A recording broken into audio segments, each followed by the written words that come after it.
Welcome back, everyone. Today we're going to melt this bead art pattern. You can see there are a couple small pieces here that we're going to have to fit up here at the end. First thing I'm going to do is I'm going to turn the tray. For me, it's going to make it easier to melt the beads. And then I'm going to put my parchment paper over top of the beads. Now, I do like to start with the small pieces down here. That way they can cool before I need to attach them.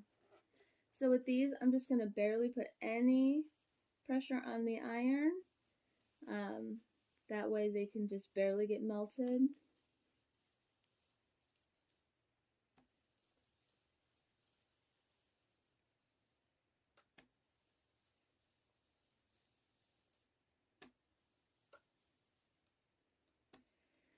And that's going to be the same for up top here where they need to attach. The first couple rows I just barely want melted, so I'm going to kind of lift up on the iron so that they don't get very much heat.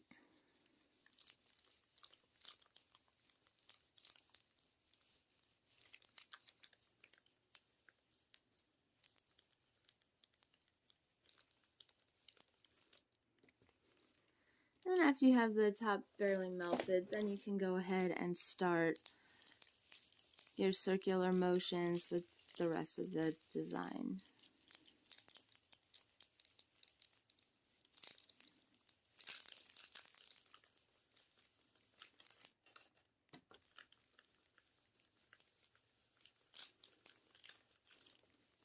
With these large bead arts, you will need to constantly go back and forth. If one side cools too much, it'll make it difficult for you to continue melting because the beads will pop off the tray.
Once you can see that the beads are fully fused together, then you're done with melting the main part.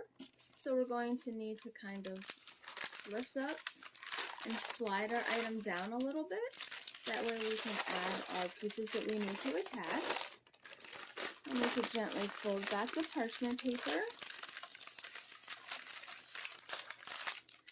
and kind of push the beads back down onto the peg tray. We'll need to get our pieces to attach.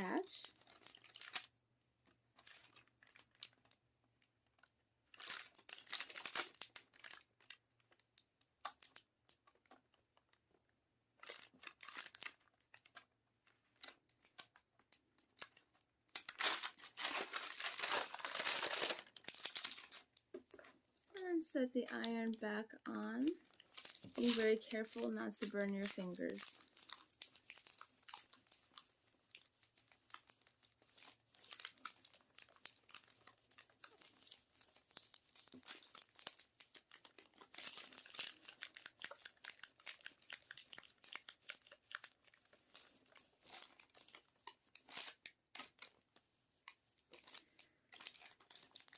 Once your two pieces are fully attached, then you're completely finished. Now you can see here that the design is mostly coming off of the parchment paper. So you can go ahead and just gently lift it up. Just be careful because it still will be warm.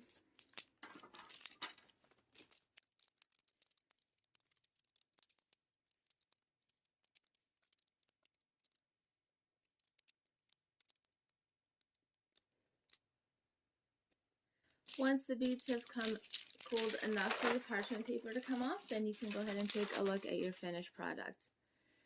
Please feel free to reach out with any questions. I'm here to help. Thank you for watching.